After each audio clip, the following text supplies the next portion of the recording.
কওমি ঘরানার একজন আলেম মুফতি নজরুল ইসলাম কাসেমি, তার একটা বয়ান আমি শুনেছিলাম, আমার খুব ভালো লেগেছে। আলহামদুলিল্লাহ, সবাই যদি এরকম বয়ান করে তাহলে আমাদের ভিতর আর কোনো মত পার্থক্য থাকে না, কোনো ধরনের বিতর্ক।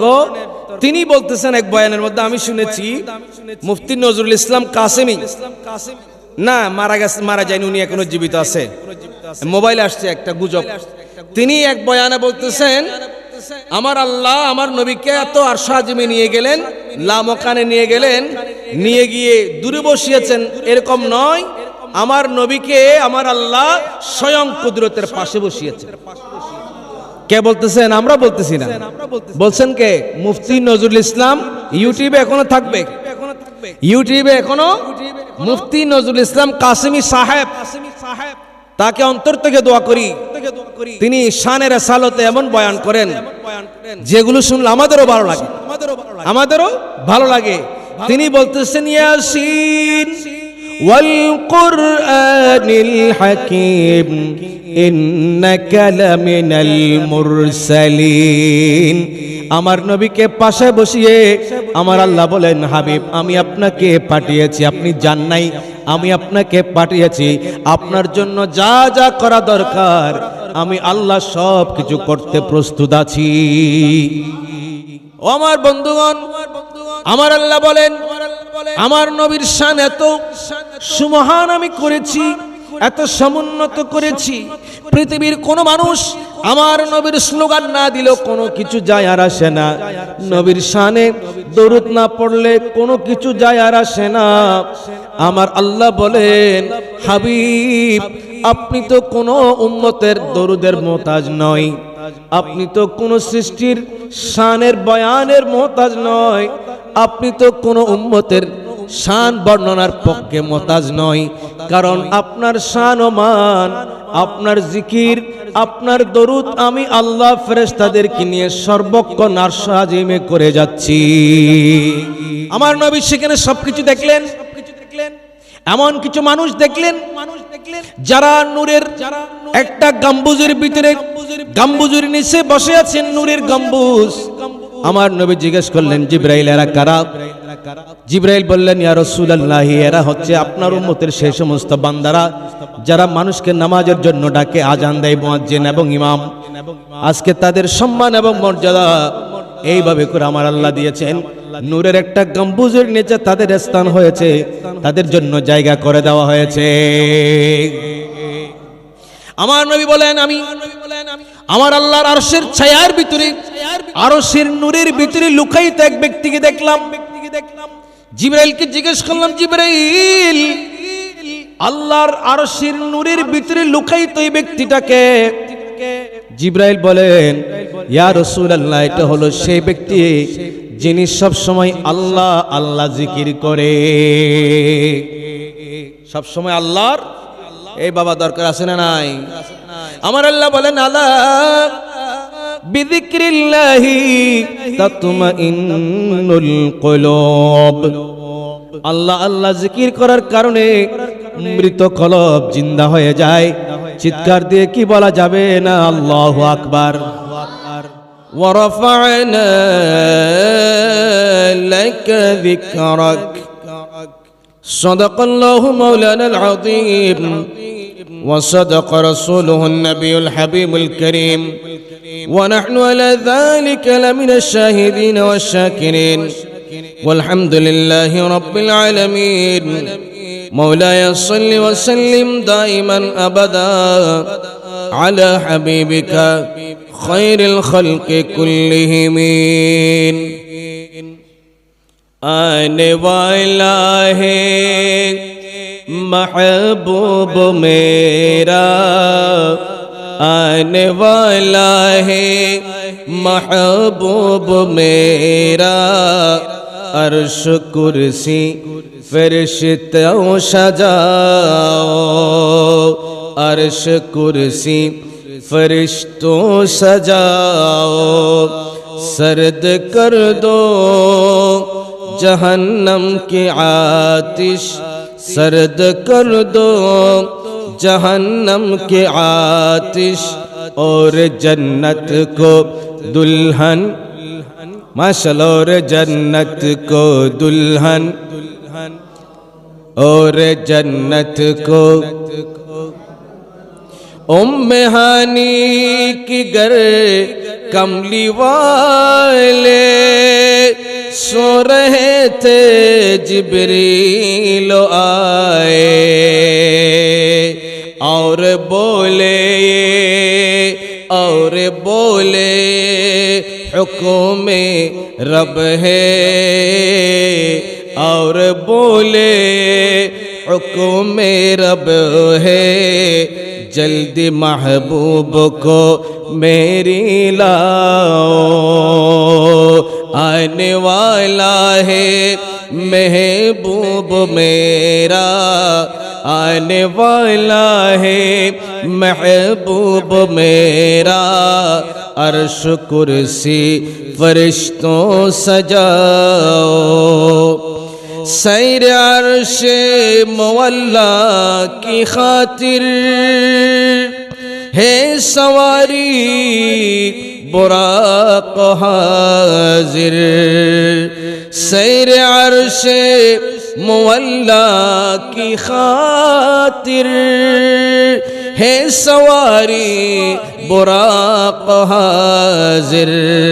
आज खुश है, आज खुश है खुदावंद आलम, आज खुश है खुदावंद आलम, जाओ उम्मत की बख्श आओ, जाओ उम्मत की बख्श आओ, आने वाला है महबूब, आने वाला है महबूब मेरा, अर्श कुर्सी फरिश्तों सजाओ।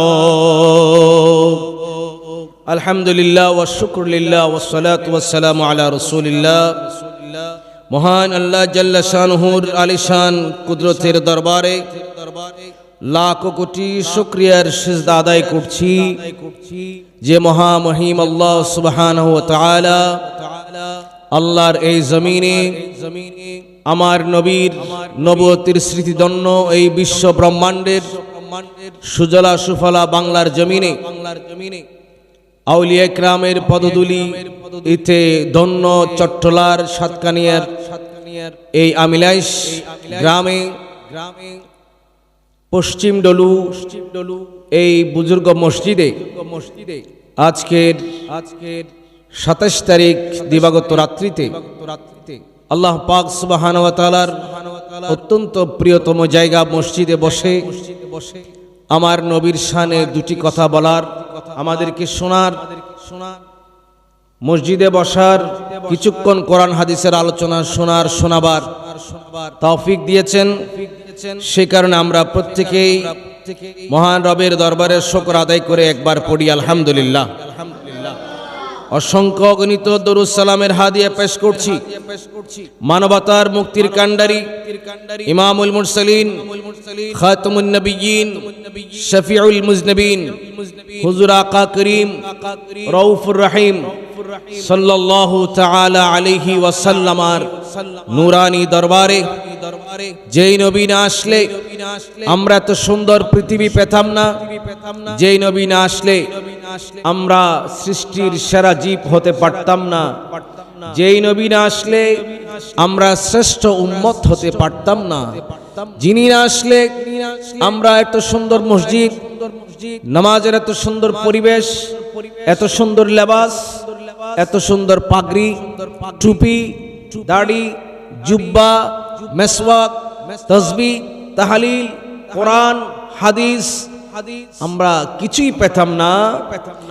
যেই নবী আমাদেরকে বিনা দরখাস্তে উম্মত বানিয়ে শ্রেষ্ঠত্বের মর্যাদা এনে দিয়েছেন, সেই নবীর শুকর আদায় করে আমরা মহব্বতের আওয়াজে আল্লাহ এবং রসুলকে খুশি করার নিয়তে আকাশ বাতাসকে মুখরিত করে একই সাথে আমরা আরেকবার পড়ি আলহামদুলিল্লাহ।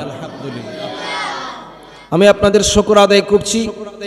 আপনারা জামাত সহকারে নামাজ আদায় করেছেন, আমরাও জামাত সহকারে নামাজ আদায় করেছি।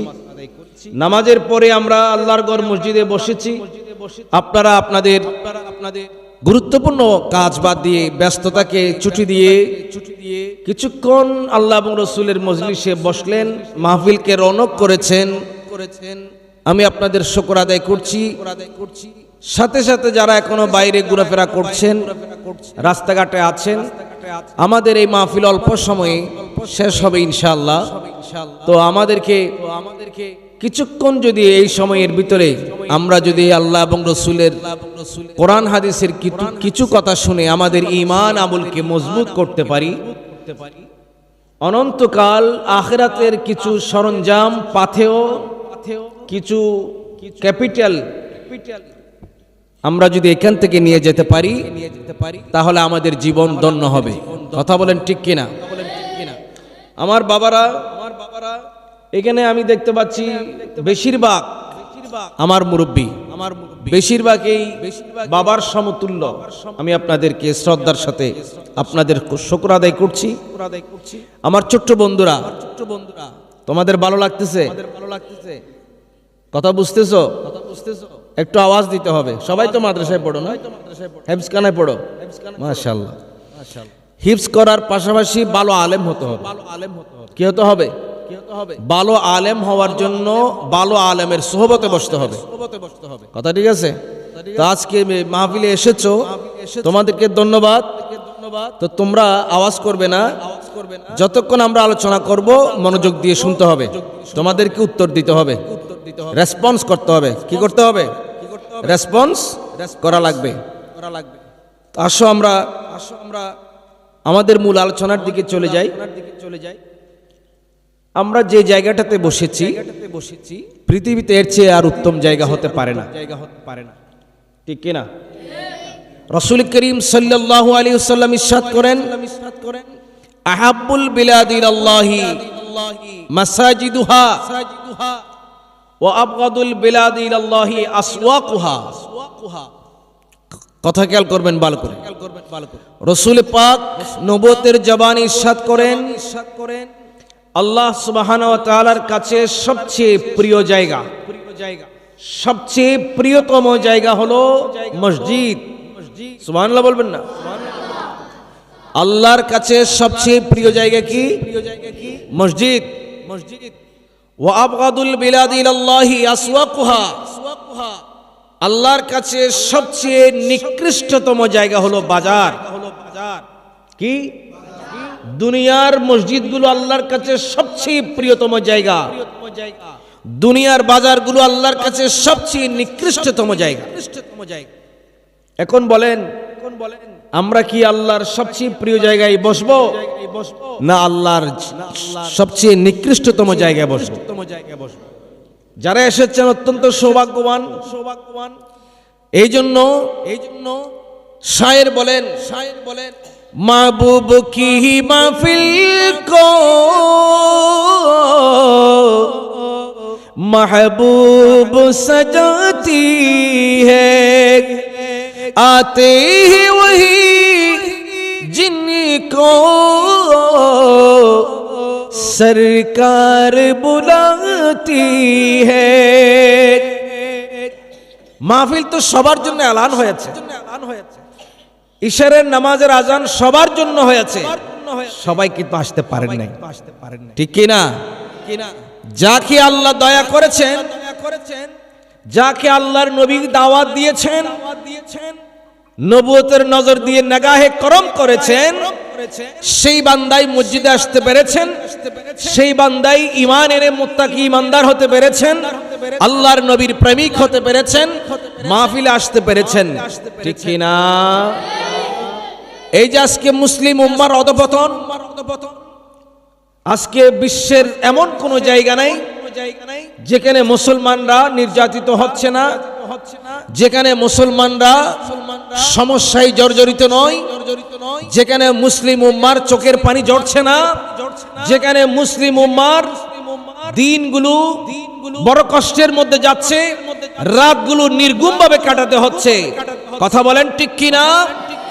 এর কারণ হলো বর্তমান সময়ের মুসলমানেরা আল্লাহর কাছে প্রিয় জায়গা যে মসজিদ, সেই মসজিদ ছেড়ে দিয়েছে। বর্তমান সময়ের মুসলমানেরা দামানে মুস্তাফা রাসূলুল্লাহর দামান ছেড়ে দিয়েছে। বর্তমান সময়ের মুসলমানেরা রাসূলুল্লাহর আদর্শ ছেড়ে দিয়েছে। বর্তমান সময়ের মুসলমানেরা অন্তর থেকে রাসূলের মোহাব্বতকে বের করে দিয়েছে। ঠিক কিনা? তো শায়ের বলেন, ফজলে রব্বুল উলা और क्या चाहिए,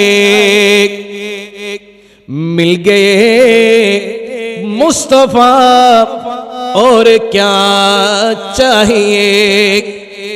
যদি মুস্তফা মিলে যায়, যদি রসুল মিলে যায়, গোলামের যদি মুনিবটা মিলে যায়, তো আল্লাহর দয়া আর কি চাই? আর কিছু লাগে? দামানে মুস্তফা जिसके हाथों में है रोज़े जज़ा, उसके रोज़े जज़ा और क्या चाहिए। दामने मुस्तफा जिसके हाथों में है, रसूलुल्लाहर दामान जार हाथे আছে, उसके रोज़े जज़ा और क्या चाहिए। কিয়ামতের ময়দানে সবাই যখন ইয়া নফসি করে পাগল হয়ে যাবে, সেই দিন ওই বান্দার, ওই গোলামের, ওই আশিকের, ওই উম্মতের আর কি লাগে? কিছু লাগে আর? এই বন্ধুগণ, আজকে তো আমরা এই মাহফিল পেয়েছি একটা সুবর্ণ সুযোগ, ঠিক কিনা? আজকে আমার নবীর শানে কিছু কথা শোনার একটা সুযোগ হয়েছে। এই সুযোগ কি প্রতিদিন হয়? কালে বদ্রে মাসে, 6 মাসে, বছরে একবার হয়। তো আজকের এই সুযোগটা আমরা একটু কাজে লাগানোর চেষ্টা করি ইনশাআল্লাহ। আমার বন্ধুগণ, এটা চলছে মেরাজের মাস। কোন মাস? গতকাল গিয়েছে লাইলাতুল মিরাজ, মেরাজের রাত। তো আপনারা মেরাজের রাতে বয়ান শুনেছেন, ইবাদত বন্দেগী করেছেন। আজকে মেরাজের পরের দিন অনেকেই রোজা রেখেছেন, অনেকেই রোজা রেখে হয়তো ক্লান্ত হয়ে গেছেন, বাসায় বসে বিশ্রাম করছেন, আরাম করছেন, মাইকের আওয়াজ শুনছেন। তো যারা শুনছেন সকলের প্রতি অনুরোধ থাকবে, মসজিদে আসতে না পারলো, মাহফিলে আসতে না পারলো, যেখানে আছেন সেখান থেকে আমাদের কথাগুলো মনোযোগ দিয়ে শ্রবণ করবেন। আল্লাহ পাক কবুল করুন। আমি একটি আয়াতে কারিমা তেলাওয়াত করেছি, সূরা আলাম নাশরাহ লাকা, সূরাতুল ইনশিরাহ। এই আয়াতের একটি ছোট্ট আয়াতে কারিমা আল্লাহ রাব্বুল আলামিন ইরশাদ করেন, ওয়া রাফা'না লাকা যিকরাক। হে নবী, আমি আপনার শান ও মান, আপনার জন্য আপনার জিকিরকে আমি সমুন্নত করে দিয়েছি, বুলন্দ করে দিয়েছি, সুমহান করে দিয়েছি। জোরে বলবেন না সুবহানাল্লাহ। কার শান সুমহান করেছেন? আমার নবীর শান আল্লাহ সুমহান করে দিয়েছেন। কে করেছেন? আল্লাহর চেয়ে মহান আর পৃথিবীতে কেউ হতে পারে? আল্লাহর চেয়ে বড় আর কেউ হতে পারে? আল্লাহর চেয়ে বেশি ক্ষমতাধর আর কেউ হতে পারে? তো আমি আপনি কি নবীর শান তুলতে পারবো না নামাইতে পারবো? সম্ভব হবে? আমাদের কি সেই ক্যাপাসিটি আছে, ক্ষমতা আছে? যেখানে আমার আল্লাহ কুল কায়নাতের মালিক, ইন্নাল্লাহ আলা কুল্লি শাইইন কদির, সর্বময় ক্ষমতার মালিক, তিনি বলতেছেন, হাবিব আপনার শান, আপনার মান, আপনার ইজ্জত, আপনার শরণ, আপনার জিকির আমি এত সমুন্নত করেছি, গোটা পৃথিবীর সৃষ্টিগুলো যদি একত্রিত হয়ও আপনার শানে আঘাত করে, এরপরেও আপনার শান এক চুল পরিমাণও কমবে না। আরো জোরে, सबसे औला मारन बे सबसे बा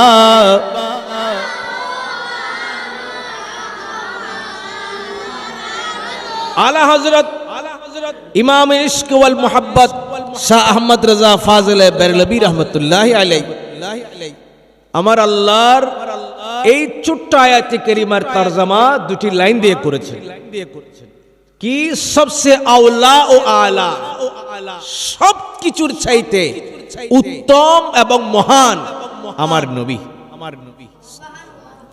सबसे बाला व आला हमारा नबी, সবচেয়ে সেরা, সবচেয়ে উন্নত, সবচেয়ে মহান তিনি হলেন আমাদের নবী।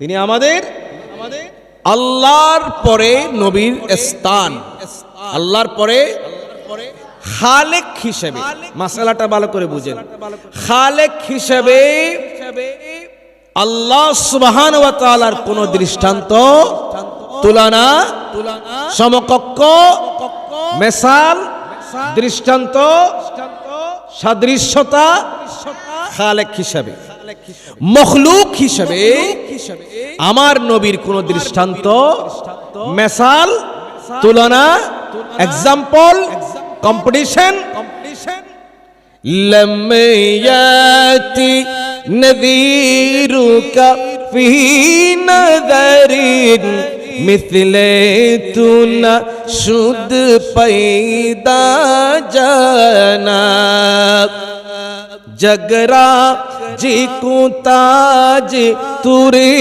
सरसो है तुझको शह दूसरा जाना। আপনার মতো কেউ সৃষ্টি হয়নি, হবে না পৃথিবীতে, আপনি নিজে আপনার তুলনা। সুবহানাল্লাহ। আহলে সুন্নাত ওয়াল জামাত, সুন্নি কাদেরকে বলে? সুন্নি তাদেরকে বলে যারা এক আল্লাহকে বিশ্বাস করে, মনে প্রাণে বিশ্বাস করে, আল্লাহর সাথে কাউকে শরীক করে না। আমরা কি আল্লাহর সাথে কাউকে শরীক করি? আল্লাহকে আমরা অদৃশ্য যেন ঈমান এনেছি। আল্লাহ সমস্ত দোষ ত্রুটি থেকে, অক্ষমতা থেকে, কোন ধরনের কলুষতা থেকে আল্লাহ পুত পবিত্র। সুবহানাল্লাহ। আল্লাহ মিথ্যা বলতে পারেন, আল্লাহ প্রতারণা করতে পারেন, আল্লাহ ধোঁকা দিতে পারেন, আল্লাহ বান্দার উপরে জুলুম করেন। আমরা এই ধরনের ঈমান ধ্বংসকারী মারাত্মক আকীদায় বিশ্বাস করি। আল্লাহর হাত আছে, পা আছে, নাউজুবিল্লাহ। আল্লাহর আকার আছে, নাউজুবিল্লাহ। আল্লাহর চেয়ার আছে বসার জন্য, নাউজুবিল্লাহ। এই ধরনের আকীদায় আমরা বিশ্বাস করি। যারা এই ধরনের আকীদায় বিশ্বাস করেন তাদের ঈমানে দুর্বলতা রয়েছে, ঈমানে তাদের সমস্যা আছে। তারা পরিপূর্ণভাবে ঈমান বিল্লাহ, আল্লাহকে যেভাবে বিশ্বাস করা দরকার, তাদের ঈমানটা, আকীদাটা, বিশ্বাসটা পরিপূর্ণ হয় নাই। আর আমরা এই ধরনের কোন ধরনের আকীদায়, কোন ধরনের কথায়, কোন ধরনের যুক্তিতে আমরা বিশ্বাস করি না। আমরা বলি আল্লাহ সবকিছু থেকে পবিত্র। তিনি অমুখাপেক্ষী, তিনি চেয়ারের মুখাপেক্ষী নয়, তিনি হাতের মুখাপেক্ষী নয়, তিনি চোখের মুখাপেক্ষী নয়, তিনি বসার জন্য কোন স্থানের মুখাপেক্ষী নয়। এটা হলো আহলে সুন্নাত ওয়াল জামাতের আকীদা, এক নাম্বার। দুই নাম্বার, আল্লাহর পরে সমগ্র সৃষ্টিতে যার সম্মান আকাশচুম্বী সুমহান, যার সাথে কোনো তুলনা হয় না, যার সাথে কোনো দৃষ্টান্ত চলে না, যার সাথে কোনো এক্সাম্পল দেওয়া যায় না, সৃষ্টিতে যিনি অদ্বিতীয়, সৃষ্টিতে যিনি অতুলনীয়, তিনি হলেন আমার আর আপনার নবী মুহাম্মদুর রাসূলুল্লাহ সাল্লাল্লাহু আলাইহি ওয়াসাল্লাম। তারাই হলো সুন্নি আহলে সুন্নাত ওয়াল জামাত। কথা কি ঠিক আছে? তিন নম্বরে আমার নবীর, এরপরে তিন নম্বরে যদি বলি অন্যান্য নবীগণ যারা আছেন, তারা আল্লাহর প্রেরিত রসূল, তারাও সমস্ত ত্রুটি থেকে, গুনাহ থেকে পবিত্র। অন্যান্য নবীগণও গুনাহ থেকে, আমাদের নবী তো গুনার দ্বারা কাছেও নাই, কল্পনাও করা যাবে না। নবী তো নিষ্পাপেই, এবং অন্যান্য নবীগণও তারা গুনাহ থেকে পবিত্র, তারাও নিষ্পাপ। আল আম্বিয়াউ মাসুমুন, সমস্ত নবীগণ গুনাহ থেকে মুক্ত। এটা আমাদের আকীদা, বিশ্বাস। ঠিক আছে বাবা? এরপরে সাহাবায়ে কেরাম সুন্নি তাদেরকেই বলে যারা আমার নবীর সাহাবীগণের ব্যাপারে অগাধ ভালোবাসা এবং সম্মান শ্রদ্ধাবোধ রাখেন কিনা? সাহাবীদের ব্যাপারে সম্মান আছে না নাই? সুন্নি তাদেরকেই বলে যারা আমার নবীর সাহাবীদেরকে সত্যের মাপকাঠি, মিআরে হক, সত্যের মাপকাঠি মনে করে। কারণ রাসূল বলেছেন আসহাবী কান্নুজুম বিআইয়িহিম ইক্তাদাইতুম ইহতাদাইতুম, আমার সাহাবীরা আকাশের নক্ষত্রের মতো, একজন সাহাবীকেও যদি তোমরা অনুসরণ করো তাহলে তোমরা জান্নাত পর্যন্ত পৌঁছে যাবে। আরো জোরে বলবেন না? সাহাবীগণ সত্যের মাপকাঠি। সুন্নিরা সাহাবীদের ব্যাপারে সমালোচনা করে। কোন হকপন্থী দল সাহাবীদের ব্যাপারে সমালোচনা করতে পারে?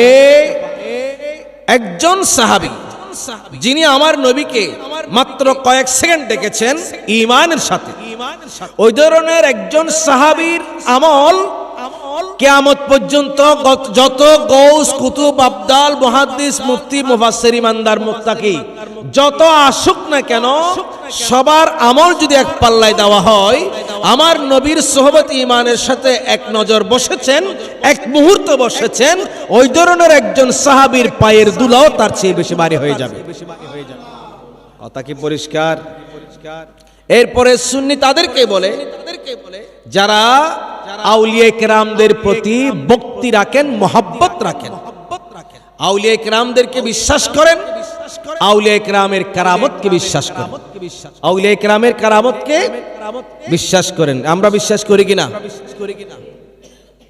সংক্ষেপে এটাই হলো আহলে সুন্নাত ওয়াল জামাত, সুন্নিদের পরিচয়। সুন্নিদের একবার জোরে বলি আলহামদুলিল্লাহ। আরো জোরে, সবাই সবাই সবাই এই যে এখানে কেন? আলহামদুলিল্লাহ আমাদের সবকিছু আছে, আমাদের সব আল্লাহর প্রতি বিশ্বাস আছে, নবীর প্রতি মুহাব্বত আছে, সাহাবায়ে কেরামদের প্রতি শ্রদ্ধা আছে, আউলিয়া কেরামদের প্রতি ভক্তি আছে। আছে না নাই?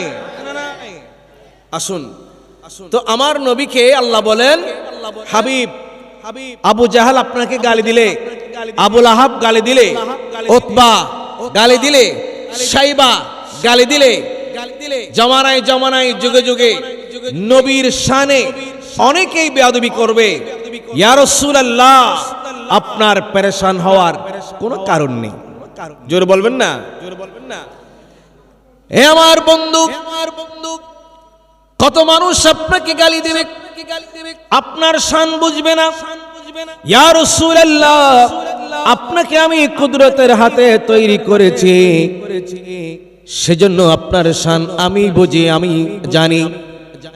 নবী গো, আপনাকে কেউ যদি গালি দেয়, কেউ যদি আপনার সমালোচনা করে, ইয়া রাসূলুল্লাহ আপনার কোনো ক্ষতি হবে না, আপনার এক চুল পরিমাণও সম্মান কমবে না, কমাইতে পারবে না। ইয়া রাসূলুল্লাহ কারণ আমি নিজেই, আমি খোদা লা ইলাহা ইল্লাল্লাহ, আমি আমার কুদরতের ব্যবস্থাপনায় আপনার শান এবং মানকে এত বুলন্দ করেছি, সেখান থেকে কেউ নামাইতেও পারবে না, তুলতেও পারবে না। জোরে বলি সুবহানাল্লাহ। জিবরাইল আসলেন, জিজ্ঞেস করেন ইয়া রাসূলুল্লাহ আল্লাহ তো বলেছেন আপনার শানকে সমুন্নত করেছেন, বুলন্দ করেছেন। ইয়া রাসূলুল্লাহ কিভাবে আল্লাহ আপনার শানকে বুলন্দ করেছেন আপনি জানেন নাকি? কে জিজ্ঞেস করে? জিবরাইল আলাইহিস সালাম। কাকে জিজ্ঞেস করে? আমার নবীকে। কথা বুঝতে লাগলো না বাজি? আমার নবীকে জিবরাইল জিজ্ঞেস করেন, ইয়া রাসূলুল্লাহ আপনি জানেন নাকি আপনার রব যে আপনার শান বুলন্দ করেছে? কিভাবে করেছে? আমার নবী জানলেও সেটা বলেন না, জিবরাইলের মুখ থেকে শোনার জন্য ইচ্ছা করেন। নবীজি বলেন, জিবরাইল আমার আল্লাহ তো ভালো জানে তোমাকে কি বলেছে, মেসেজ কি দিয়েছে সেটা একটু খোলো। সুবহানাল্লাহ বলেন না? এই জিবরাইল আমার আল্লাহ তোমাকে কি বলেছে মেসেজটা কি একটু খোলো, মেসেজ বক্সটা খোলো। জিব্রাইল বলেন ইয়া রাসূলুল্লাহ, আমার আল্লাহ বলে দিয়েছেন ও জিব্রাইল তাড়াতাড়ি যাও আমার নবীর দরবারে যাও, আমার নবীকে জানিয়ে দাও ইজা যুকিরতু যুকিরতা মাইয়া, নবী গো যেখানে আমার জিকির হবে সেখানে আপনি নবীর জিকিরও হবে। যেখানে আমার জিকির সেখানে আপনার আছে না নাই? এই বাবা আছে না নাই? আসেন, কোথায় কোথায় আছেন? আমরা কালিমা পড়ি, লা ইলাহা ইল্লাল্লাহু মুহাম্মাদুর রাসূলুল্লাহ। কয়টা অংশ কালিমায়? দুইটা অংশ। লা ইলাহা ইল্লাল্লাহ একটা অংশ, মুহাম্মাদুর রাসূলুল্লাহ। আচ্ছা, কেউ যদি শুধু লা ইলাহা ইল্লাল্লাহ পড়ে কলমা কি হবে না অর্ধেক? এই অর্ধেক কলমা পড়ে কেউ কি মুসলমান মুমিন হতে পারে? যদি কেউ বলে যে আমি মুহাম্মাদুর রাসূলুল্লাহ এটা আমি পড়বো না, এটা আমি মানবো না, তার কলমা কি হয়েছে? আচ্ছা, কলমা না হলে কি মুসলমান হয়েছে? মুসলমান না হলে কি ইমানদার হয়েছে? ইমানদার না হলে কি মুত্তাকি হয়েছে? আরে ইমানদার না হলে, মুসলমান না হলে মুফতি মুহাদ্দিস সার্টিফিকেট সব তো বরবাদ। এ বাবা ঠিক কিনা? সব তো। কালিমার অংশ কয়টা? আল্লাহ এমন ভাবে সেট করেছেন, কেউ যদি আমার নবীকে বাদ দিতে চাও তাহলে মুসলমানের দল থেকে খারিজ হয়ে যাবে, মুসলমানের দল থেকেই খারিজ হয়ে যাবে, বের হয়ে যাবে। এই জন্য আল্লাহ কালিমাতে দুটো অংশ, পরের অংশের নাম হলো তাওহীদ। আগের অংশ প্রথম অংশের নাম কি? তাওহীদ। কি তাওহীদ? মানে আল্লাহর উপর বিশ্বাস। লা ইলাহা ইল্লাল্লাহ এটা হলো তাওহীদ। মুহাম্মাদুর রাসূলুল্লাহ এটা হলো রাসালাত, রাসূলের উপর বিশ্বাস। ঈমানের দুটি অংশ। ঈমানের কয়টি অংশ? এ বাবা তোমরা বলো ঈমানের কয়টি অংশ? ভালো করে ক্যালকুলেট, একটা ক্লাস। এটা কি ক্লাস? ঈমানের কয়টি অংশ? একটা হলো তাওহীদ, একটা কি আল্লাহর উপর বিশ্বাস, আর একটা হলো রাসালাত, নবীকে মানা, নবীকে চিনা, নবীকে জানা, নবীকে বিশ্বাস করা, মানার মতো মানা, চেনার মতো চেনা, জানার মতো জানা, সম্মান দেওয়ার মতো সম্মান দেওয়া। এটার নাম হলো রাসালাত, এটার নাম হলো মুহাম্মাদুর রাসূলুল্লাহ সাল্লাল্লাহু আলাইহি ওয়াসাল্লাম। এই জন্য প্রকৃত ইমানদার হতে হলে, ইনসানে মুমিনে কামিল হতে হলে, পরিপূর্ণ মুসলমান হতে হলে আল্লাহর নামের সাথে সাথে, লা ইলাহা ইল্লাল্লাহর সাথে সাথে মুহাম্মাদুর রাসূলুল্লাহকেও মেনে নিতে হবে, সেভাবে সম্মান করতে হবে, সেভাবে সম্মান করতে হবে। এই ছাড়া প্রকৃত কামেল ইমানদার হওয়ার কোনো সুযোগ। বন্ধুরে আমার, কোরআনুল কারীমের অসংখ্য আয়াতে কারিমা আছে যেখানে আমার আল্লাহ আল্লাহর কথা বলার সাথে সাথে নবীর কথা বলেছেন। আতিউল্লাহ ওয়া আতিউর রাসূল, আল্লাহকে ইতাআত করো, আল্লাহর রাসূলের ইতাআত করো। আবার বলেন মাইয়িতির রাসূল ফাকাদ আতা আল্লাহ, যে ব্যক্তি রাসূলের ইতাআত করেছে সেই জন্য আল্লাহর ইতাআত করেছে। যে রাসূল পেয়েছে সেই জন্য আল্লাহকে পেয়েছে, সেই জন্য আল্লাহকে। কবি নজরুল কত সুন্দর করে বলেছেন, তাওহীদেরই মুর্শিদ আমার মুহাম্মাদের নাম, মুর্শিদ মুহাম্মাদের নাম, ওই নাম জপলে বুঝতে পারি খুদাই কালাম, মুর্শিদ মুহাম্মাদের নাম। এই মুর্শিদ মুহাম্মাদের নাম জপলে আল্লাহকে চেনা যায়, মুর্শিদ মুহাম্মদকে চিনলে আল্লাহকে চেনা যায়, ঠিক কিনা? এই জন্য আমরা দেখি আজানের ভিতরে আমার আল্লাহর পরে আল্লাহু আকবার আল্লাহু আকবার, আশহাদু আন লা ইলাহা ইল্লাল্লাহ, আশহাদু আন লা ইলাহা ইল্লাল্লাহ, আশহাদু আন্না মুহাম্মাদার। আগে আমি সাক্ষ্য দিয়েছি আল্লাহ ছাড়া কোনো ইলাহ নেই। এরপরে আল্লাহ বলেন বান্দা তোমাকে এটাও সাক্ষী দিতে হবে আশহাদু আন্না মুহাম্মাদুর রাসূলুল্লাহ, হে রাসূল আমি আরো সাক্ষী দিচ্ছি আপনি আল্লাহর পক্ষ থেকে প্রেরিত একজন রাসূল, একজন প্রেরিত আল্লাহর নবী হিসেবে আমাদের কাছে এসেছেন। এটাও সাক্ষী দিতে হবে। তাহলে আমরা দেখলাম আমার আল্লাহ বলেছেন, আমার পয়েন্ট ছিল এটা, আমার আল্লাহ বলেছেন যেখানে আমার জিকির নবী সেখানে আপনার জিকির, যেখানে আমার জিকির সেখানে আপনার জিকির। এটা হলো আহলে সুন্নাত ওয়াল জামাতের আকীদা। এইজন্য আমরা নারায়ে তাকবীর, নারায়ে এটা কি নারায়ে তাকবীর মানে লা ইলাহা ইল্লাল্লাহ, নারায়ে তাকবীর মানে নারায়ে রিসালাত আমরা বলি কি না?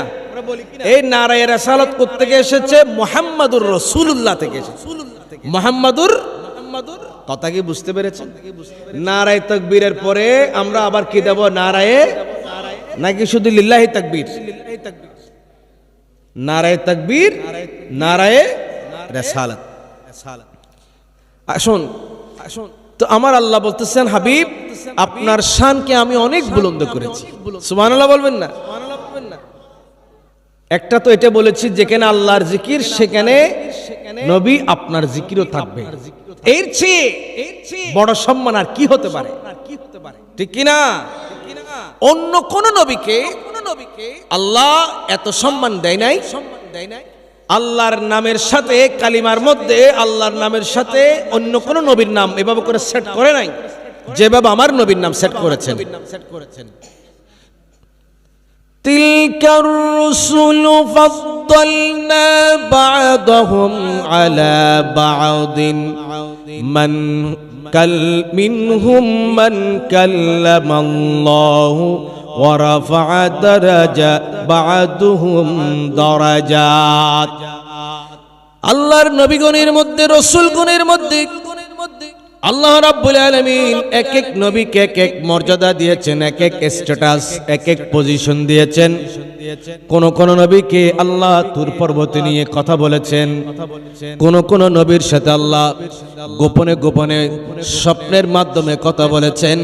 কিন্তু আমার আর আপনার নবী যিনি, তার সাথে আমার আল্লাহ এমন এমন পজিশনে কথা বলেছেন যে পজিশনে আমার আল্লাহ আর কোন নবীর সাথে কথা বলেন নাই। ঠিক কিনা? ও আমার বন্ধুগণ, আমার আল্লাহ বলেন আমার নবীর শান এত সুমহান আমি করেছি, এত সমুন্নত করেছি, পৃথিবীর কোন মানুষ আমার নবীর স্লোগান না দিল কোনো কিছু যায় আর আসে না। নবীর শানে দরুদ না পড়লে কোনো কিছু যায় আর আসে না। আমার আল্লাহ বলেন হাবিব আপনি তো কোনো উম্মতের দরুদের মোহতাজ নয়, আপনি তো কোনো সৃষ্টির শানের বয়ানের মোহতাজ নয়, আপনি তো কোনো উম্মতের শান বর্ণনার পক্ষে মোহতাজ নয়। কারণ আপনার শান ও মান, আপনার জিকির, আপনার দরুদ আমি আল্লাহ ফেরেশতাদেরকে নিয়ে সর্বক্ষণ আরশ আজিমে করে যাচ্ছি। ইন্নাল্লাহা ওয়া মালাইকাতাহু ইউসাল্লুনা আলান নবী ইয়া আইয়ুহাল্লাযীনা আমানু সাল্লু আলাইহি ওয়া সাল্লিমু তাসলিমা। বন্ধুরে আমার, অন্য কোন নবীর উপরে এইভাবে করে আমি ফেরেশতাদেরকে নিয়ে মাহফিল করে, মজলিস করে, এইভাবে করে হরদম হর ওয়াক্ত এনি টাইম অলওয়েজ এইভাবে করে আপনার উপর আমি দরুদ পড়ি, আপনার শান গাই, আপনার গুণগান গাই, আপনার জিকির করি। ইয়া রাসূলুল্লাহ এটা তো আমি আপনার শানকে বুলন্দ করে দিয়েছি। এর আগে অনেক অনেক নবী আমি পাঠিয়েছি, এইভাবে করে আমি মুসা কালিমুল্লাহকে পাঠিয়েছিলাম, ঈসা রূহুল্লাহকে পাঠিয়েছিলাম, ইব্রাহিম খলিলুল্লাহকে পাঠিয়েছিলাম, দাউদ খলিফাতুল্লাহকে পাঠিয়েছিলাম। যুগে যুগে কালে কালে অনেক নবী রাসূল আমি পাঠিয়েছি, তাদেরকে আলাদা আলাদা করে শান দিয়েছি, মর্যাদা দিয়েছি। কিন্তু তাদের জন্য আরশ আজিমে এমন ভাবে কুদরতের কোন মাহফিল আমি আয়োজন করি নাই। কথা কি বুঝা আসতেছে? এটা ইয়া রাসূলুল্লাহ এটা শুধু আপনার শান, এটা শুধু আপনার শান, এটা অন্য কোন নবীকে আমি দেই নাই। আল্লাহু আকবার। ও আমার বন্ধুগণ, শুধু তাই নয়, হাদিসে পাকে এসেছে আমার নবীর রওজা শরীফ আমি আপনি জিয়ারত না করলে কোনো কিছু যায় আর আসে না। আসে? কোনো ক্ষতি আছে?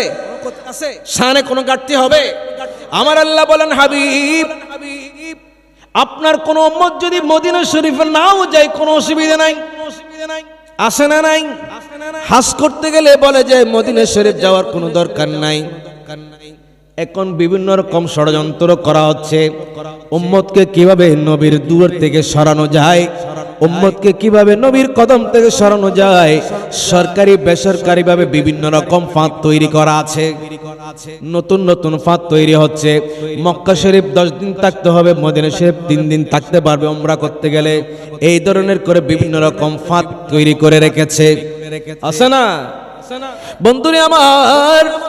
আমার আল্লাহ বলেন, নবী গো আপনার কোন উম্মত যদি মদিনা শরীফে নাও আসে কোনো অসুবিধা নাই, আপনার শানে কোনো ঘাটতি হবে না, এক জররা পরিমাণ শান কমবে না। নবী গো আপনার রওজা শরীফ জিয়ারত করার জন্য আমি প্রতিদিন 70,000 ফেরেশতা নাজিল করব। কয় হাজার? ইয়া রাসূলুল্লাহ, দৈনিক দিনের বেলা 70,000 ফেরেশতা আপনার রওজাকে চারদিকে তাওয়াফ করে করে আপনার রওজা শরীফ জিয়ারত করবে, দরুদ শরীফ পাঠ করবে। সন্ধ্যাবেলায় তারা চলে যাবে, আরেক দল আসবে। এইভাবে করে প্রতিদিন 70,000 করে 1,40,000 ফেরেশতা আসমানের থেকে জমিনে নাজিল হয় আমার নবীর রওজা শরীফটা জিয়ারত করার জন্য। আরো বর্ণনা করা হয়েছে যেই ফেরেশতা একবার এসেছে আমার নবীর রওজা শরীফ জিয়ারত করার জন্য, কিয়ামত পর্যন্ত সে আর দ্বিতীয়বার চান্স পাবে না। এত ফেরেশতা আমার আল্লাহ পাঠাবেন, আছে না নাই? আল্লাহ আল্লাহ আল্লাহ। তা আমরা একটু নবীর রওজা শরীফে যদি যাই, কত রকম ফতোয়া আসে, আছে না? নবীর রওজা শরীফ তো এটা শান্তির জায়গা। এটা কিসের জায়গা? দামানে মুস্তফা জিসকে হাতোं में है उसके रोज़े जज़ा और क्या चाहिए। নবীর দুয়ার ছাড়ো না, নবীর দুয়ার ছাড়লে দুনিয়া আখিরাত আর কিছুই নাই, ঠিক কিনা বলেন? ও বন্ধুরে আমার, আল্লাহ আমার নবীর শানকে বাড়িয়েছেন, আমার নবীকে নবীদের সরদার বানিয়েছেন, নবীগণের ইমাম বানিয়েছেন, শ্রেষ্ঠ দিন ইসলাম আমার নবীকে দিয়েছেন। আল্লাহর একমাত্র মনোনীত ধর্ম, ইন্নাদ দীন ইনদাল্লাহিল ইসলাম, Islam is the complete code of life. একটা পূর্ণাঙ্গ জীবন বিধান আমার নবীকে দেওয়া হয়েছে, উম্মতকে দেওয়া হয়েছে। এই ধরনের একটা পূর্ণাঙ্গ জীবন বিধান আল্লাহর মনোনীত দিন আর কাউকে দেওয়া হয় নাই, কোন উম্মতকে দেওয়া হয় নাই। এইভাবে করে 104খানা কিতাব আসমানে নাজিল হয়েছে, 100টি সহিফা ছোট পুস্তিকা আর 4টা বড় বড় কিতাব। আমার নবীকে যে কিতাব দেওয়া হয়েছে কোরআনুল কারীম, এটা আমার নবীর একটা জ্বলন্ত মুজিজা, আমার নবীর শানের একটা দ্বারক এবং বাহক, একটা প্রমাণ, একটা দলিল হিসেবে কিয়ামত পর্যন্ত থাকবে। কোরআন এটা কি? জোরে বলেন নাকি? অন্যান্য নবীদেরকে তাওরাত কিতাব, ইনজিল শরীফ, জাবুর শরীফ এগুলো দেওয়া হয়েছে সহিফা পুস্তিকা, ছোট ছোট কিতাবও 100টা দেওয়া হয়েছে। অন্য কোন নবীর উম্মত এই একটা সহিফা ছোট্ট কিতাবও মুখস্থ করে রাখতে পারে নাই। শুধু আমার নবীর উম্মত এই ছোট্ট ছোট্ট বাচ্চারা 6 মাসে কোরআনুল কারীমের হিফজ হয়ে যায়। সুবহানাল্লাহ। 6 মাসে, 7 মাসে, 8 মাসে, 1 বছরে এই ছোট্ট বাচ্চা, নাবালক বাচ্চা, এখনো দুধের গন্ধ মুখ থেকে যায় নাই, এইরকম একটা দুধের শিশু আমার নবীর কোরআন, আমার আল্লাহর কোরআনটাকে মুখস্থ করে জমিনে আরেকটা প্রমাণ করে। এই ধরনের শান একমাত্র আমার নবীকে দেওয়া হয়েছে, আমার নবীর উম্মতকে দেওয়া হয়েছে। অন্যান্য নবীর উম্মতরা তাওরাত কিতাবের একটা পৃষ্ঠা মুখস্থ করতে পারে নাই, জৌরুস বাবুর কিতাবের একটা পৃষ্ঠা মুখস্থ করতে পারে নাই, অথচ আমার নবীর উম্মতের ছোট্ট বাচ্চারা যারা এখনো উত্তর দক্ষিণ চেনে না, পূর্ব পশ্চিম চেনে না, তারা কোরআন শরীফকে গড়গড় করে পড়ে দেয়। অবস্থা ভাষা নাটে ইন্না আরাদনাল আমানাতা, হ্যাঁ, ইন্না আরাদনাল আমানাতা আলাস সামাওয়াতি ওয়াল আরদি, তারপর ফাআবাইনা আন ইয়াশফাকনা আলাল ইনসান। আমার আল্লাহ বলেন এই কোরআনটা আমি আসমানকে দিতে চেয়েছিলাম। আল্লাহু আকবার। এই কোরআন আসমান গ্রহণ করে নাই, সারেন্ডার করেছে, আত্মসমর্পণ করেছে। সুবহানাল্লাহ বলেন। এই কোরআন আমি জমিনকে দিতে চেয়েছিলাম, জমিনও বলতেছে আল্লাহ এত বড় বোঝা আমি নিতে পারবো না। এই কোরআন আমি জিন জাতি থেকে দিতে চাইছিলাম, তারাও আত্মসমর্পণ করেছে, বলেছে আল্লাহ আমরা পারবো না। শেষ পর্যন্ত এই কোরআন আমি আমার হাবিবের সিনায়ে পাকে দিয়েছি, আমার হাবিব বলেছে আমি আল্লাহর পক্ষ থেকে এটা হাদিয়া হিসেবে গ্রহণ করেছি। যে কোরআন আসমান গ্রহণ করতে পারে নাই, 7 আসমান কত বিশাল, যে কোরআন 7 জমিন গ্রহণ করতে পারে নাই, যে কোরআন অন্য কোন সৃষ্টি গ্রহণ করে নাই, সাহস করে নাই, আমার নবী সেই কোরআনকে নূরানি সিনায়ে পাকে ধারণ করেছে। আল্লাহ বলেন লাউ আনজালনা হাযাল কুরআনা আলা জাবালিন লারাআইতাহু খাশিআম মুতাসাদ্দিয়া। নবী, হে আমার নবীর উম্মতেরা, যদি এই কোরআনকে আমি পাহাড়ের উপর নাজিল করতাম, পাহাড় তো সেই কোরআন নিতে পারবে না জানিয়ে দিয়েছে, তারপরেও যদি আমি সেই কোরআনকে পাহাড়ের উপরে নাজিল করতাম, তাহলে সেই পাহাড় বয়ে তরতর করে কাঁপতে কাঁপতে ফেটে চৌচির হয়ে যেত। আল্লাহু আকবার। অথচ সেই কোরআন আমার নবীর সিনায়ে পাকে হেফাজত আছে, ঠিক কিনা? আমার নবী সেই কোরআন ধারণ করেছেন, হিফজ করেছেন, সিনায়ে পাকে সংরক্ষণ করেছেন বলে আমার নবীর ছোট্ট ছোট্ট উম্মতেরা, পিচ্চি পিচ্চি বাচ্চারা, কচি কচি বাচ্চারা, মায়ের দুধের শিশুরা পর্যন্ত এত সুন্দর করে কোরআন তেলাওয়াত করে মনটা ভরে যায়, বুকটা ফেটে যায়। কথা বলেন ঠিক কিনা? এখান থেকে আমি বুঝাতে চাই, যে কোরআন পাহাড় গ্রহণ করে নাই, আসমান গ্রহণ করে নাই, অন্য কোন সৃষ্টি গ্রহণ করে নাই, আমার নবীর সিনায়ে পাক গ্রহণ করেছে, তাহলে বুঝতে পারেন আমার নবীর সিনার এটার প্রশস্ততা, ব্যাপকতা, গভীরতা কতটুকুন। জোরে বলেন না সুবহানাল্লাহ। কথা কি বুঝে আসছে? আমার নবীর সিনায়ে পাকের গভীরতা, প্রশস্ততা, ব্যাপকতা কতটুকুন, এগুলো এক একটা আমার নবীর শান ও মান। আমার আল্লাহ বলেছেন আমি আপনার শানকে বুলন্দ করে দিয়েছি। আল্লাহু আকবার। এই নবীর, আমি আপনার শানকে বুলন্দ করেছি, মানকে বুলন্দ করেছি।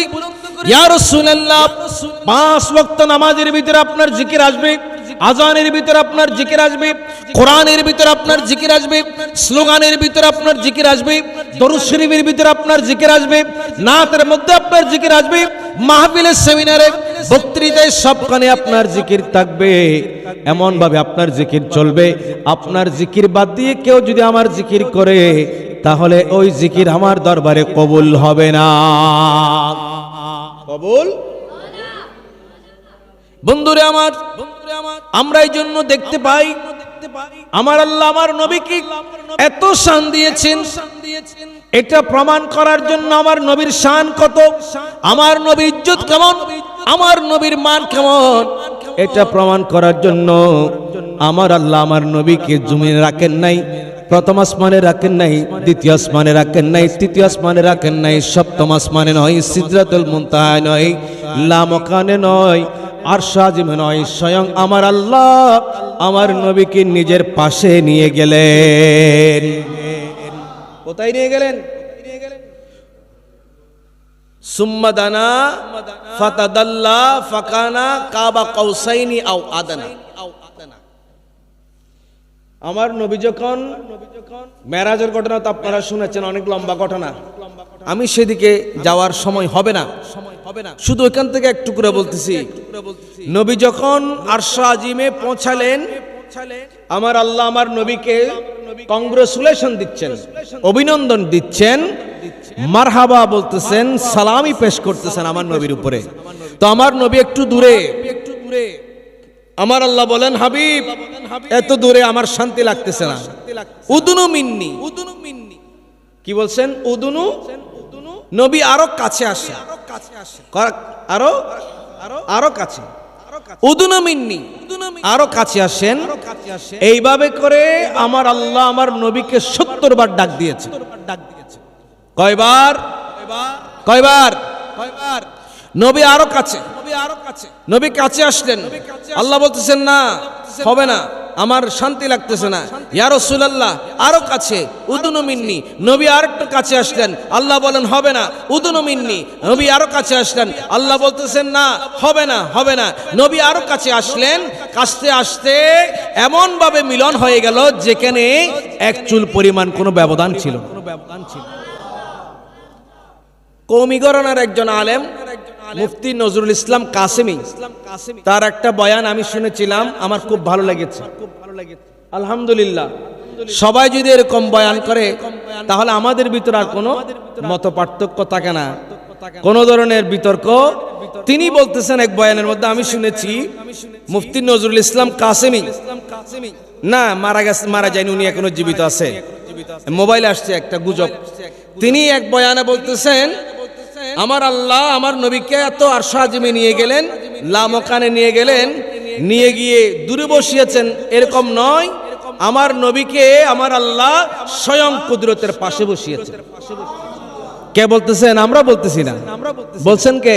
মুফতি নজরুল ইসলাম। ইউটিউবে এখনো থাকবে, ইউটিউবে এখনো মুফতি নজরুল ইসলাম কাসেমি সাহেব, তাকে অন্তর থেকে দোয়া করি। তিনি শানের সালতে এমন বয়ান করেন যেগুলো শুনলে আমাদেরও ভালো লাগে, আমাদেরও ভালো লাগে। তিনি বলতেছেন, ইয়াসিন ওয়াল কুরআনিল হাকীম ইন্নাকা লামিনাল মুরসালিন। আমার নবীকে পাশে বসিয়ে আমার আল্লাহ বলেন, হাবিব আমি আপনাকে পাঠিয়েছি, আপনি যান নাই, আমি আপনাকে পাঠিয়েছি, আপনার জন্য যা যা করা দরকার আমি আল্লাহ সব কিছু করতে প্রস্তুত আছি।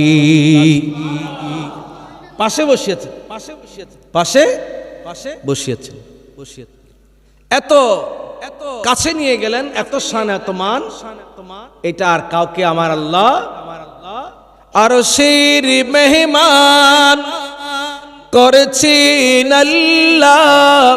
কত শান কত মান মোর কামলিওয়ালা, কত শান কত মান মোর কামলিওয়ালা। তারপর ও গো মদিনা আল্লাহ শু করুণা, ও গো মদিনা ওয়ালা করো করুণা, দিদার দাও গো মাশাআল্লাহ, দিদার দাও গো। আমার নবীকে এত শান আল্লাহ দিলেন, আরশ আজিমে নিয়ে গেলেন, উদুনু মিন্নি 70 বার ডাকলেন, নবীকে আস্তে আস্তে আস্তে আস্তে আস্তে একেবারে কাছে আনলেন। আমার নবী এক হাদিসে বয়ান দিলেন, আমার আল্লাহ কুদরতের হাত মোবারক আমার পিঠে রাখলেন। আমার নবী বলতেছেন, তো আমি আমার আল্লাহ কুদরতের হাত আমার পিঠে রাখার কারণে আমার ভিতর থেকে ভিতর পর্যন্ত এত শীতলতা শান্তি অনুভব করেছি। আরশ আজিমে বসে আমি আমার আল্লাহর কুদরতের সৃষ্টি জগতে কুল কায়নাতে কোথায় কি আছে না আছে সবকিছু আমি আয়নার মতো পরিষ্কার আমার হাতের তালুতে দেখতে পেয়েছি। হাতের তালুতে মেশিন, এই বাবা এটা কি সম্ভব না? বলেন না, বলেন। হার্ট পরীক্ষা করে, ইকু কি করে, এখানে একটা মেশিন দেয়, কোনদিন করছেন? এখানে মেশিন দিলে ডাক্তারে মেশিনটা এরকম এরকম ঘষলে টিভির মধ্যে সবকিছু পরিষ্কার দেখা যায় যে হার্টে কোথায় কি হয়েছে না হয়েছে, আছে না নাই? অ্যাঞ্জিওগ্রাম মানুষের রক্ত দিয়ে একটা মেশিন হার্টের ভিতরে ঢুকিয়ে সে হার্টে কি আছে, কোন জায়গায় ময়লা জমছে, কোন জায়গায় ব্লক তৈরি হয়েছে, ডাক্তার এখানে ভিডিওতে দেখে, টিভিতে দেখে সবকিছু বলে দিচ্ছে যে আপনার এই হার্টের ভিতরে 3টা 4টা 5টা ব্লক পাওয়া গেছে এবং সেগুলোর পার্সেন্টেজ পর্যন্ত বলে দেয়। তো সাধারণ একজন ডাক্তার মানুষের হার্টে কোন জায়গায় কি ব্লক তৈরি হয়েছে, কত পার্সেন্ট তৈরি হয়েছে সেটা যদি বলে দিতে পারে, মায়ের পেটে ছেলে না মেয়ে সেটা পর্যন্ত যদি বলে দিতে পারে, তাহলে আমার আল্লাহ আমার নবীর পিঠ মোবারকের উপরে কুদরতের হাত যখন রাখলেন, আমার নবী বলতেছেন আল্লাহর কুল কায়নাতে কোথায় কি আছে না আছে আমি সবকিছু পরিষ্কার রূপে দেখতে পেয়েছি। গোটা সৃষ্টি জগৎ তো আমার আল্লাহর কুদরতের 2 আঙ্গুলের মাঝখানে, 2 আঙ্গুলের, তো গোটা কুদরতের হাত যখন আমার নবীর পিঠের উপরে রাখে, সেখানে কি আর কোনো কিছু অপরিষ্কার থাকে? নাযারতু ইলা বিলাদিল্লাহি জামান কাখারদালাতিন আলা হুকমি ইত্তিসালি আসসালামাই নূর চশমে আম্বিয়া আসসালামাই। আরে আমার নবী তো অনেক উপরে, নবীর একজন গোলাম, একজন ওয়ারিস গৌসুল আজম দস্তগীর বলেন, আমার পৃথিবীটাকে আমার হাতের তালুতে আমি সরিষার দানার মতো লেগেছে, সরিষার দানার মতো দেখেছি। সুবহানাল্লাহ। তো আমার নবী তো অনেক উপরে, গৌসুল আজম দস্তগীর তো আমার নবীর কোটি কোটি ভাগের নবুয়তের দপ্তর থেকে একটা ঝলক পেয়েছেন, বেলায়েতের নজর পেয়েছেন। তো আমার নবীর শান কোথায় হবে? আল্লাহু আকবার। আমার নবী সেখানে সবকিছু দেখলেন, এমন কিছু মানুষ দেখলেন যারা নূরের একটা গম্বুজের ভিতরে, গম্বুজের নিচে বসে আছেন, নূরের গম্বুজ। আমার নবী জিজ্ঞেস করলেন, জিবরাইল এরা কারা? জিবরাইল বললেন, ইয়া রাসূলুল্লাহ, এরা হচ্ছে আপনার উম্মতের সেই সমস্ত বান্দারা যারা মানুষকে নামাজের জন্য ডাকে, আজান দেয় মুয়াজ্জিন এবং ইমাম। আজকে তাদের সম্মান এবং মর্যাদা এইভাবে করে আমার আল্লাহ দিয়েছেন, নূরের একটা গম্বুজের নিচে তাদের স্থান হয়েছে, তাদের জন্য জায়গা করে দেওয়া হয়েছে। আমার নবী বলেন, আমি আমার আল্লাহর আরশের ছায়ার ভিতরে, আরশের নূরের ভিতরে লুকায়িত এক ব্যক্তিকে দেখলাম। জিবরাইলকে জিজ্ঞেস করলাম, জিবরাইল, আল্লাহর আরশের নূরের ভিতরে লুকায়িত এই ব্যক্তিটাকে? জিবরাইল বলেন, ইয়া রাসূলুল্লাহ, এটা হলো সেই ব্যক্তি যিনি সব সময় আল্লাহ আল্লাহ জিকির করে। সব সময় আল্লাহর এই বাবা দরকার আছে না নাই? আমার আল্লাহ বলেন, আলা বিযিকরিল্লাহি তাতমাইন্নুল কুলুব। আল্লাহ আল্লাহ জিকির করার কারণে মৃত কলব জিন্দা হয়ে যায়। চিৎকার দিয়ে কি বলা যাবে না আল্লাহু আকবার। সিলসিলায়ে নকশবন্দি তরিকতের মৌলিক একটা সবক হলো সবসময় আল্লাহ আল্লাহ জিকির করা। সবসময় আল্লাহ আল্লাহ, হালাল খাওয়া, আল্লাহ আল্লাহ জিকির করা সহজ না কঠিন? পারা যাবে কিনা? নকশবন্দি তরিকতের সবক সবসময় আল্লাহ আল্লাহ।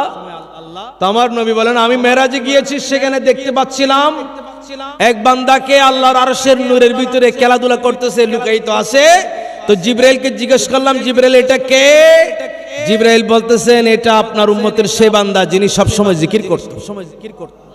এক সাহাবী আমার নবীকে জিজ্ঞেস করলেন, ইয়া রাসূলুল্লাহ, এমন একটা আমল দেন যে আমল করলে পরে সহজে জান্নাতে চলে যেতে পারবো। আমার নবী বলেন, সাহাবী রে, সব সময় জবানটাকে আল্লাহর জিকির দ্বারা সিক্ত রাখো। যেখানে যাও, যখনই থাকো, সেখানেই তুমি আল্লাহর জিকির করো। কাজ করতেছেন, কাজ করেন হাতে, মুখে তো কোনো কাজ নেই। মুখে কাজ থাকবে একটা, সেটা হলো আল্লাহ আল্লাহ। সেটা কি বন্ধুরে আমার? একটু খেয়াল করে দেখেন, আপনার ভিতরে যে নিঃশ্বাসটা আছে, একবার উঠে একবার নামে, সেটার ভিতরে কি আছে আপনি জানেন নাকি? সেটার ভিতরে আল্লাহ আল্লাহ আছে না নাই? একবার উঠে আরেকবার নামে, সেটা হলো আমার আল্লাহর জিকির। কার জিকির? পারবেন কিনা? শহরে যাচ্ছেন, গাড়িতে বসে আছেন, কোনো কাজ নাই, অন্য কোনো চিন্তাও নাই, বসে বসে আমার আল্লাহর জিকির করবেন, মৃত কলবটা জিন্দা হয়ে যাবে। কিয়ামতের ময়দানে যখন সবাই ইয়া নফসি করবে, সেদিন মুসিবতের সময় আমার আল্লাহর আরশের ছায়ার নিচে জায়গা দিয়ে দেবে।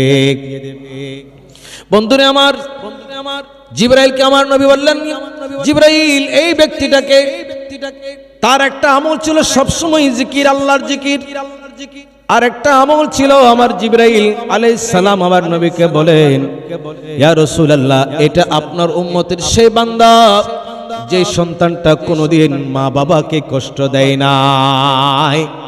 আল্লাহু আকবার। অনেক ছেলে মেয়ে আছে মা বাবাকে কষ্ট দেয়, আছে না নাই? আমার নবী বলতে লাগলেন, উম্মত, জান্নাতে যদি যেতে চাও, আল্লাহকে যদি পেতে চাও, মাকে সেবা করো, বাবাকে সেবা করো। কারণ আমার নবী বলেন, রাদার রফি রাদাল ওয়ালিদাইন, মায়ের সন্তুষ্টির ভিতরে বাবার সন্তুষ্টির ভিতরে আল্লাহর সন্তুষ্টি আছে। ছোট্টবেলায় শুনতাম মা এবং বাবাকে মুরব্বীরা বলতো জাহেরি খোদা, ওটা বাতিনি খোদা। এটা যদিও বা মুরব্বীর কথা, কিন্তু এটা কোরআন হাদিসের বাইরে নয়, কোরআন হাদিসের। আমার নবী বলে দিলেন, সন্তান তুমি যদি মায়ের মনটা পেয়ে যাও তাহলে আল্লাহকে পেয়ে যাবে, বাবার মনটা যদি পেয়ে যাও তাহলে আল্লাহকে তুমি পেয়ে যাবে। কারণ এই দুজন মা এবং বাবার সন্তুষ্টির ভিতরে আল্লাহ রাজি। এই জন্য সূরা বনী ইসরাঈলের ভিতরে আমার আল্লাহ বলেন, ওয়াকাদা রাব্বুকা আল্লা তা'বুদু ইল্লা ইয়াহু ওয়া বিল ওয়ালিদাইনি ইহসানা। আল্লাহর ইবাদতের পরে যার ইবাদত করবে, যার পূজা করবে, যাকে আরাধনা করবে, যার খেদমত করবে, বাগাত দুলি দুসুর হোক, সেই সন্তানের চেহারাটা মলিন হয়ে যাক।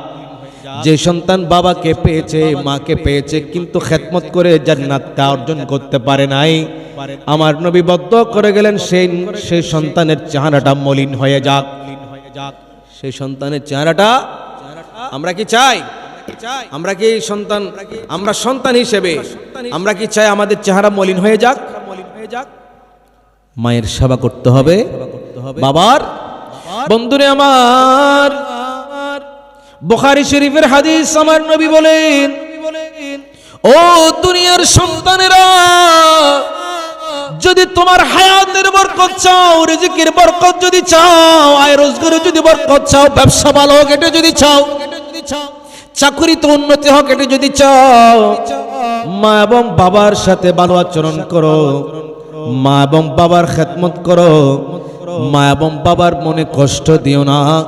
মা বাবার খেদমত করলে তোমার রুজিতে বরকত এসে যাবে, হায়াতের মধ্যে বরকত এসে যাবে, তোমার হায়াতটা লম্বা হয়ে যাবে, জীবনটা সুন্দর হয়ে যাবে, তোমার শরীরটা সুস্থ থাকবে, পকেটটাও ভালো থাকবে।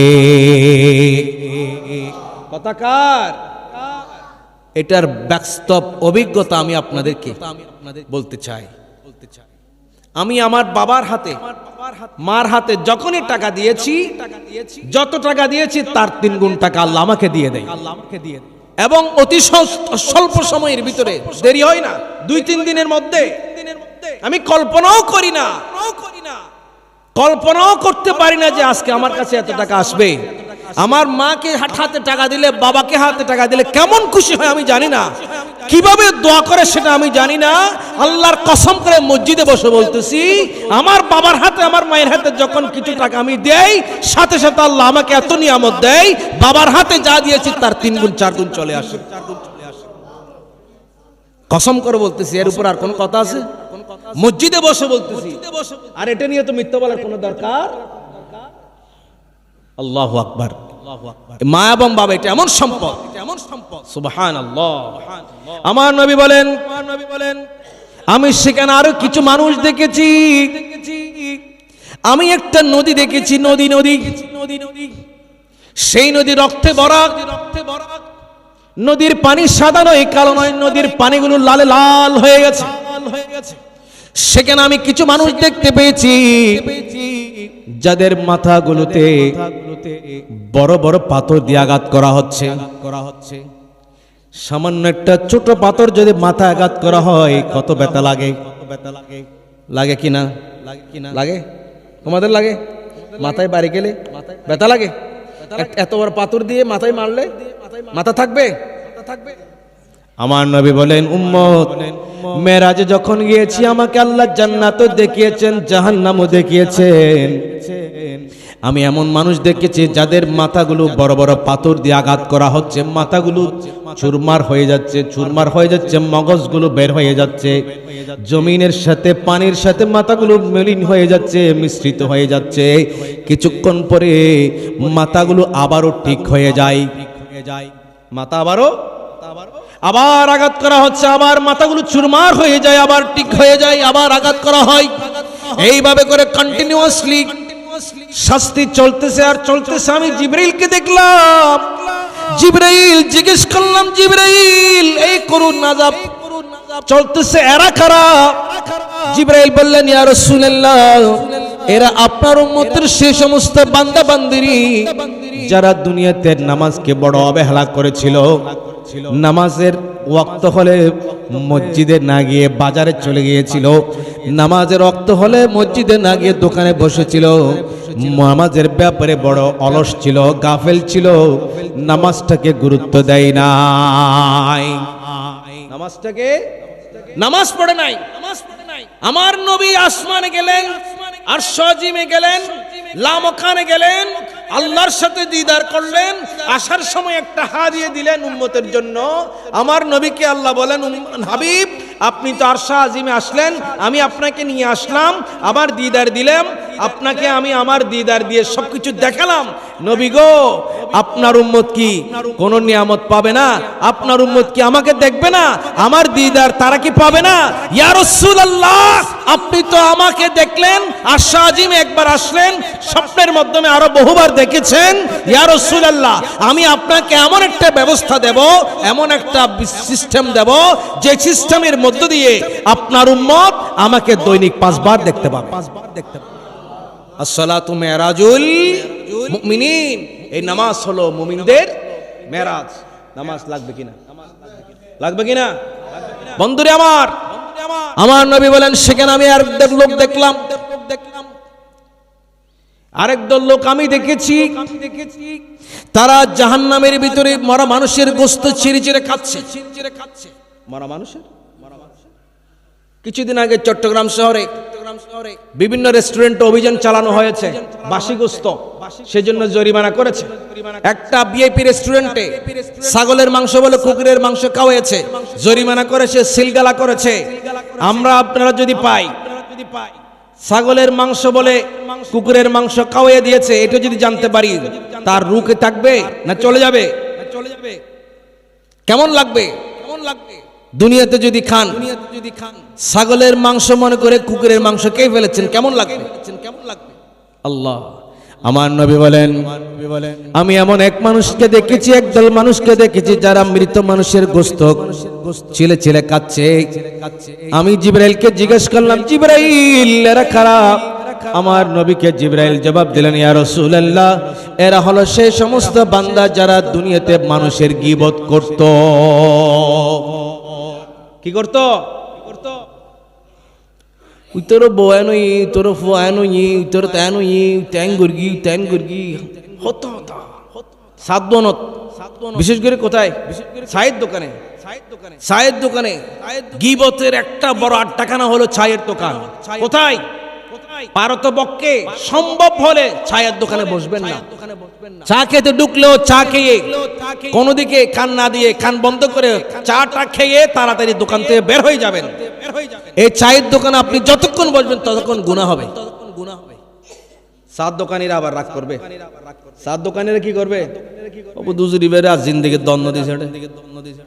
হ্যাঁ জিন্দেগি থাও যার দ্বন্দ্ব, যারা চার দোকানের ব্যবসা শেষ করে দিয়ে একবারে। ভাইরা চায়ের দোকান, এটাও একটা ইবাদত। চায়ের ব্যবসা করে, এটাও মানুষের রিজিকের ব্যবস্থা হচ্ছে, এটাও একটা ইবাদত। চায়ের দোকানের কোনো সমস্যা না, চায়ের দোকানে যারা বসে গীবত করে তাদের সমস্যা, ঠিক কি না? চায়ের দোকানি তো এখানে গীবত করার জন্য চায়ের দোকান দেয় নাই, তিনি মানুষকে খাবার খাওয়াবেন, ব্যবসা করবেন, টাকা নেবেন, দোনো পক্ষের একটা উপকার হবে, সেই জন্য চায়ের দোকান। তো বাইক্কা কতগুলো মানুষ, কোনো কাজ নাই, কিছু নাই, কর্ম নাই, চাকরি নেই, ব্যবসা নাই, পায়ের উপর পা দিয়ে পা নাড়ে নাড়ায় খাবে, ছেলে বিদেশ থেকে পাঠাবে, আর সে বৃদ্ধ বাবা এখানে বসে বসে মানুষের গীবত করবে। আর আরেকটা বিষয় হলো, দুইজন নারী এক জায়গায় বসলে আরেকজনের গীবত যা যা আছে পেটের ভিতরে, বাইরে তো যা আছে সেগুলো তো বলবেই বলবে, পেটের ভিতরে নারী বিড়ি কয়টা আছে সেগুলো সহ বলে। মা বোনরা বেশি, মা বোনরাও রাগ করবেন, কিন্তু আজকে আমার সাথে রাগ করবেন, কালকে কিয়ামতের ময়দানে কবরে কি হবে? কবরে কি করবেন? গীবত কি? আমার নবীর সাহাবী, আমার নবীর বিবি হযরত আয়েশা রাদিয়াল্লাহু তাআলা আনহা থেকে বর্ণিত হাদিস, একটা মহিলা আমার নবীর ঘরে এসেছেন আম্মা জান আয়েশার কাছে, তখন আমার নবী ঘরে ছিলেন না, ওই নারী এসে আমার নবীকে না পেয়ে চলে গেলেন। তো আম্মা জান আয়েশা আমার নবী আসার পরে বলতেছেন, ইয়া রাসূলুল্লাহ, একটা বেটে মেয়ে মহিলা আপনার কাছে এসেছে। কি বলেছেন? একটা বেটে আপনার কাছে। তো আমার নবী বলতেছেন, আয়েশা তুমি তো মারাত্মক একটা অন্যায় করেছো। আয়েশা রাদিয়াল্লাহু তাআলা আনহা বলতেছেন, ইয়া রাসূলুল্লাহ, আমি কি করেছি? আমি তো বুঝতেছি না। আমার নবী বলতেছেন, আয়েশা তুমি তোমার জবান থেকে, মুখ থেকে তুতুগুলো ফেলো। আম্মা জান আয়েশা তুতু ফেললেন, দেখলেন তুতুগুলো কুচকুচে কালো হয়ে গেছে। জোরে বলি নাউজুবিল্লাহ। কি হয়ে গেছে? তুতু কি কালো না সাদা? জোরে বলি না। পান খেলে লাল হবে, পান না খেলে সাদা হবে, কিন্তু কালো হওয়ার তো কোনো সম্ভাবনা নাই। আবার মাঝে মাঝে জাম খেলে, জাঙ্গুলেরই জাম খেলে একটু একটু কালো হবে, পুরোপুরি কালো না, এটা জাম কালারের হবে, কিন্তু তুতু কখনো কালো হবে না। আম্মা জান আয়েশা তুতু ফেললেন, তুতুগুলো কালো হলো। আমার নবী বলতে লাগলেন, ও আয়েশা দেখো তুতুগুলো কিরকম হয়ে গেছে। আম্মা জান আয়েশা বললেন, ইয়া রাসূলুল্লাহ, কি কারণ? আমার তুতু এরকম কালো হওয়ার কারণ কি? রাসূল বললেন, আয়েশা একটু আগে তুমি যা বলেছো তোমার বোনের ব্যাপারে, এটা তো গীবত হয়ে গেছে, গীবত করার কারণে তোমার তুতুগুলো কালো হয়ে গেছে। নাউজুবিল্লাহ। আম্মা জান আয়েশা বলেন, ইয়া রাসূলুল্লাহ, আমি তো সত্যই বলেছি। সেটা তো বেটে, এটা তো বাস্তব কথা, আমি তো সত্যই বলেছি, আমি তো মিথ্যা বলি নাই। মিথ্যা বললে না গীবত হতো। আমার নবী বলতেছেন, সত্য হলেও গীবত, কারণ এই সত্য কথাটা শুনলেও তোমার বোনটা কষ্ট পাবে, আমাকে বেটে বলেছে, সেই জন্য এটা গীবত হয়ে যাবে। মানুষের ভিতরে দোষ আছে, বাস্তব কথা। বেটে বেটে বললে গীবত হবে, লম্বা লম্বা বললে গীবত হবে, এটা তো সত্য কথা। বেটে তো আমি বানাইনি, আপনি বানাই নাই, এটা তো আল্লাহ বানিয়েছেন।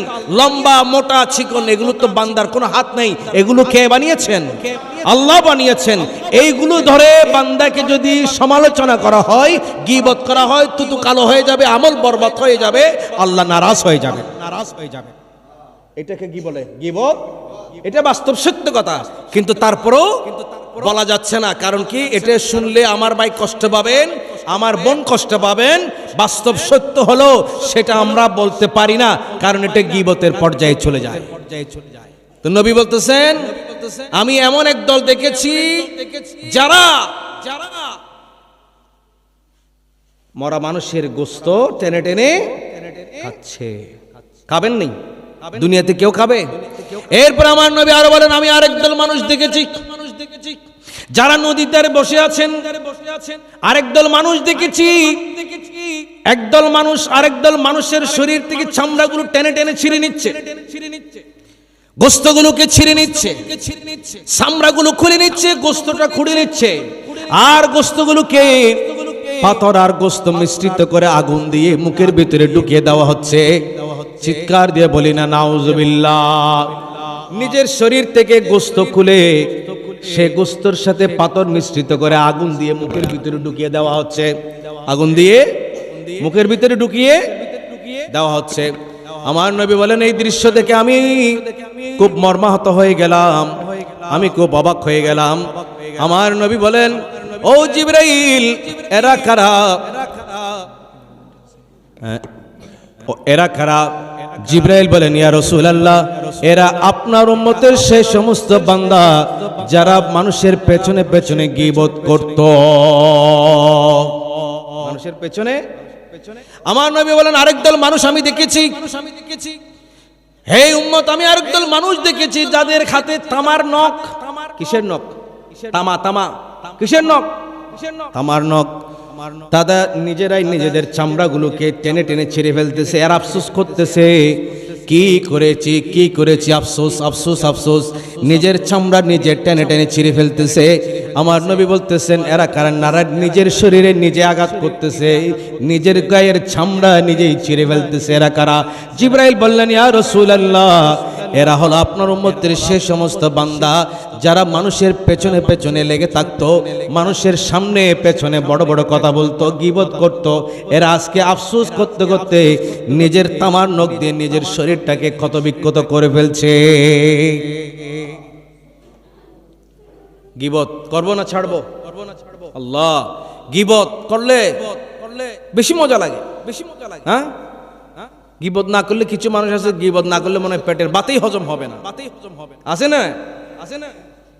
সাবধান, আমাদেরকে সতর্ক হতে হবে, সাবধান থাকতে হবে। বন্ধুগণ, বাবাগণ, আমার আরেকটি প্রোগ্রাম আছে এদিকে কাছে, মধ্য মালিনগরে। তো আমার সেখানে 10টার আগেই পৌঁছাইতে হবে। তা আপনাদেরকে যতটুকু সময় দিতে পেরেছি দোয়া করবেন, ইনশাল্লাহ আবারও আসবো। আগেও এসেছি, কয়েকবার এসেছি।